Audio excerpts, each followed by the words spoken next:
What's up, guys? I'm SaltEMike, and this is your Star Citizen Week in Review for May 9th, 2022. This week, we got a monthly report that shows some really exciting updates that are coming. Star Citizen video content is almost entirely focused on game development this week instead of, the game. And Invictus is almost here with a possible twist. So, some ships coming out, some other things. Prepare your wallets.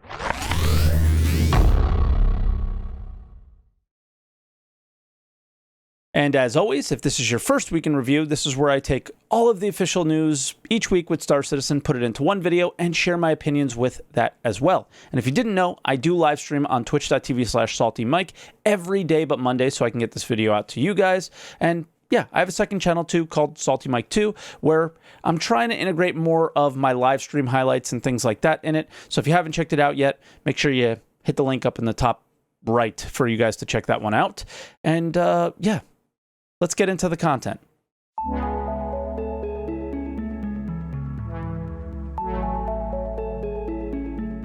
Starting out with April's monthly report, we have AI content as we always do at the beginning, and they mention commuter activity, and I normally would just glance over this, but they're going to have NPCs getting on and off transit, and remember, there are missions that are related to NPC transporting. So we would take NPCs from one place to another, just like cargo, but they have to get on our ships.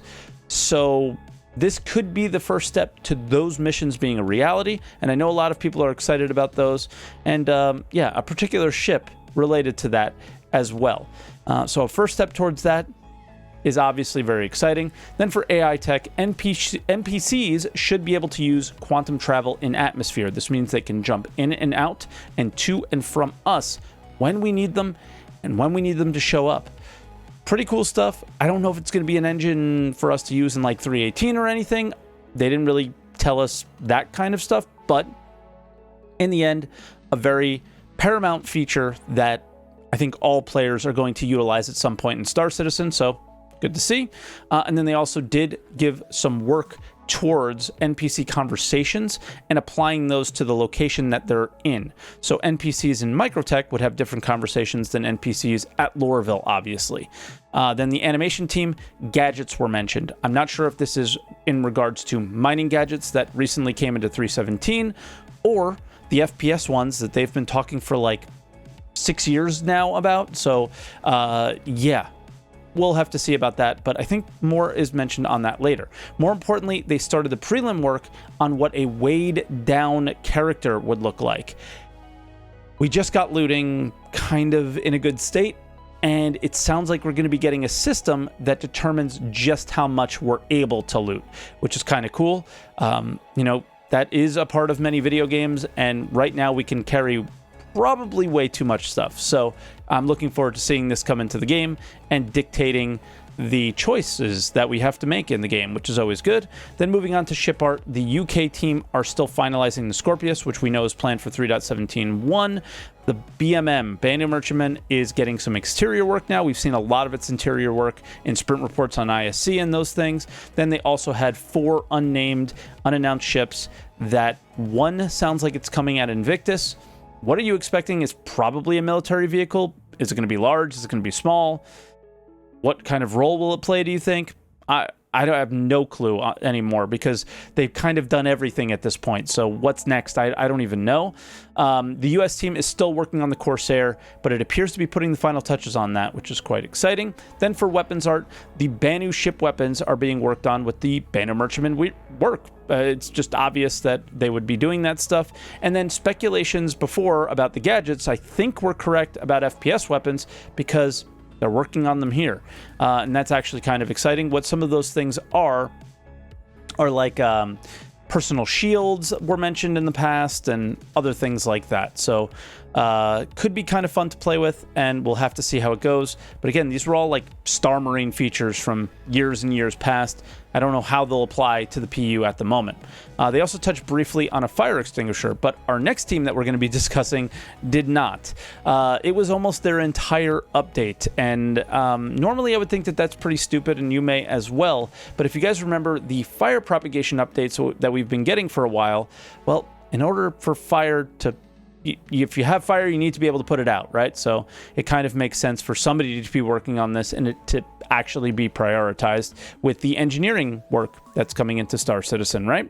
For gameplay features, ship salvage was a focus. They mentioned aiming with ship arms. Now, aiming kind of sounds to me like they're shifting from the concepts of the Drake Vulture to the lasers that we saw in the ISC update that was doing hull stripping.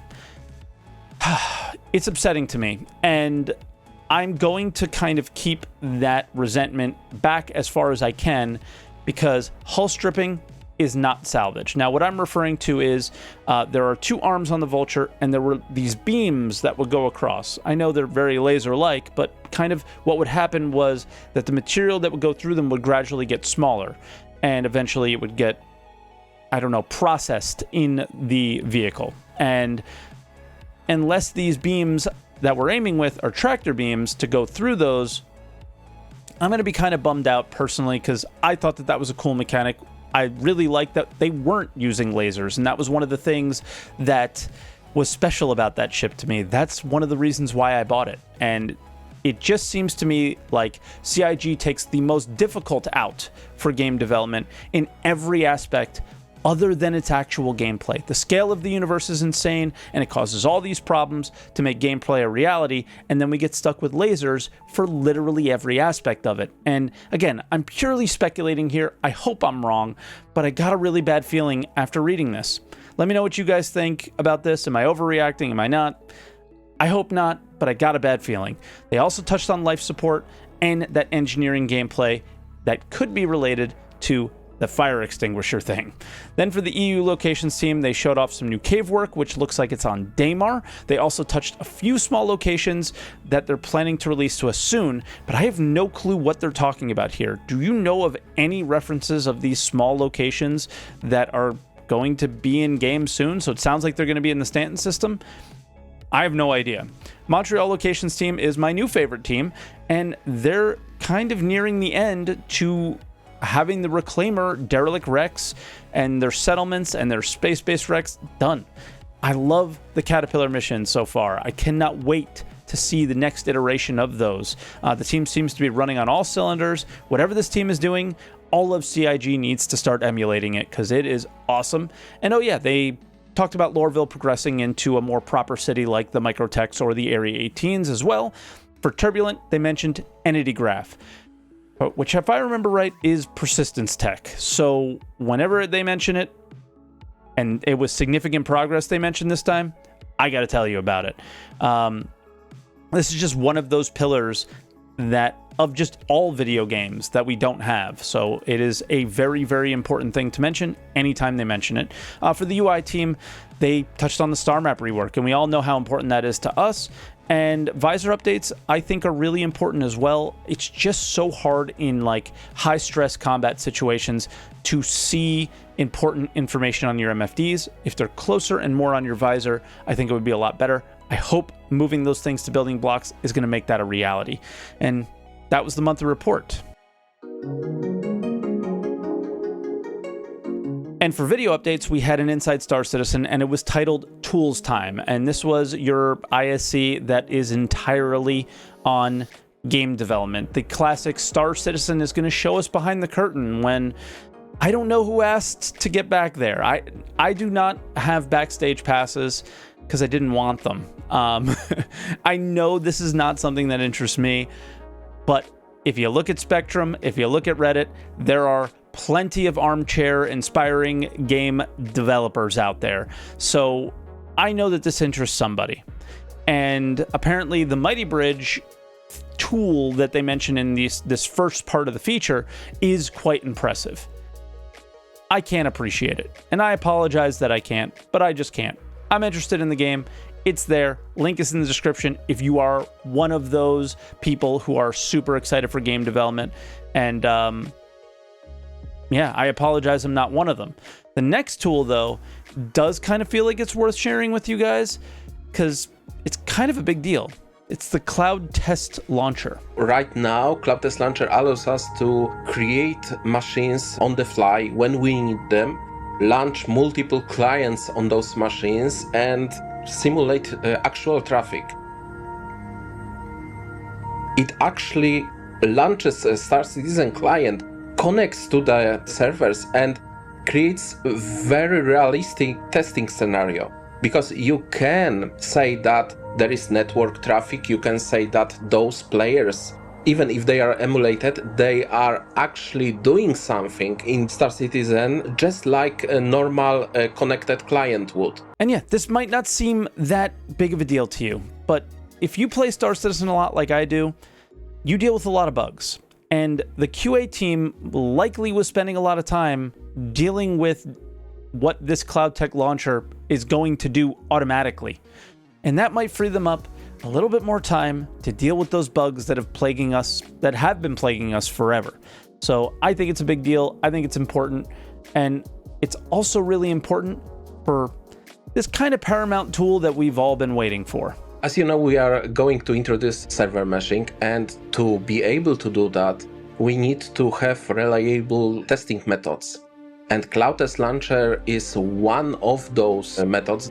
For example, say that a client should go into a ship and fly somewhere, maybe through a jump point, which would involve switching servers and so on. For us, in near future, that will be a very valuable tool to perform testing. So yeah, this seems like a very quick way to test the network side of server meshing and jump points. It seems easier than having humans jump through all the hoops necessary to figure out if this stuff works. And again, the faster that we get meshing, the quicker we see its impact on the game, and the quicker we see if Star Citizen is actually going to be a reality. Because this is one of those key features that really dictates whether or not it will be. And then we had a Star Citizen Live. I didn't, and I'm not going to touch on this much. It was the engine and graphics engineer Q&A. A lot of the discussion was on previous work that we already have, as well as future work that they're working on, but don't actually know what the impact is going to be yet. Link, as always, is in the description, guys. If you want to check it out, if you're one of those aspiring game devs, this is a very technical show. It explains a lot of things like that. You might be really interested in it, but it's not something I'm going to be sharing with you today. And that'll kind of be our video updates section for this week. And yeah, it is pretty good, but it also is more of that behind the scenes thing and not a lot of that diving into the game thing that I'm such a huge fan of. And for other updates around Star Citizen, we had Yogi from the Vehicle Experience team. I think they're called the Arena Commander team now, answering feedback questions. And I really only saw two things that I wanted to share with you because most of the thread was just like a bunch of charts and numbers and people telling CIG devs how to do their job. So he mentioned balance on the Ares Ion has not stopped. They had a snag with some UI stuff because they want to do a charging weapon for the Ion. They're also considering bringing back some of the like auto targeting with that weapon, but they don't want it to be as overpowered and out of balance as it was in the past. So they need to take some time to make sure that it's there. They also kind of talked about singes from the Banu Defender going through that work as well. Lastly, the Scorpius will have a size 2 shield. It previously had 2 size 1 shields to bring it in line with the ship that it is in direct competition with, and that's the Hurricane. We did have a sneak peek as well. And this is inside a derelict reclaimer. And I cannot wait to explore what these are. I mentioned it earlier how exciting it is, and we get a look inside one of them, which is pretty cool. And then subscriber promotions for May. We touched on this briefly last week, but there are, for the $10 sub, a red light with a circular texture that, you know, is obviously a gun attachment here, guys. $20 sub will get you a yellow light with a star shape, and you could buy the blue one on the sub store, and it's got more of like a rhombus shape and is blue. The Argo Raft is going to be your sub ship this month as well. Then moving on to Invictus launch week. This is a huge Star Citizen sale every year, and they do some special things around it. Now, it is through May 20th and the 31st, and it has a free fly with it. So if you guys are interested in Star Citizen but haven't checked it out yet, this is the time to do it. They seem to have all the same stuff that we saw last year, including the Javelin walkthrough, except this time it's on basically Cloud City, which is kind of cool, I guess. There's some hints flying around that there might be something exciting around this too, but I can't talk much more on that. Besides that, for the ship schedules for the event, the May 20 and 21st days are Anvil, 22nd and 23rd are Aegis Dynamics, 24th and 25th are RSI, Origin, Consolidated Outland, and Argo. The 26th and 27th are the Crusader Tumbril and Misk. 20th and 29th is Drake Defense Con. 30th and 31st is the finale, whatever that will be. And then lastly, we had a Loremakers community questions. There was nothing really gameplay related here that I can find, but link is in the description. It was kind of a nice read and interesting to read through, but nothing really I wanted drastic or anything that I wanted to share with you guys. And that'll do it. So I really hope you guys enjoyed the video. This was Week in Review, and I am having a lot of fun making it. I took some of your feedback. Hopefully the video in the background isn't popping in and out as much before. I set it to manual focus instead of autofocus, and it seems to be working. But yeah, more and more updates to the show hopefully are going to be coming. I hope this episode is a little bit more visually appealing than last episode. I don't know yet because I haven't edited, obviously, but we'll have to see. And I just want to thank you guys, as always, for being here. Make sure you hit the like button. It really does help. I know you may not think it does, but it really does. Leave a comment down below. And thank you to all the members that have been joining. I do appreciate it. So thank you very much, guys, and I will see you all next week.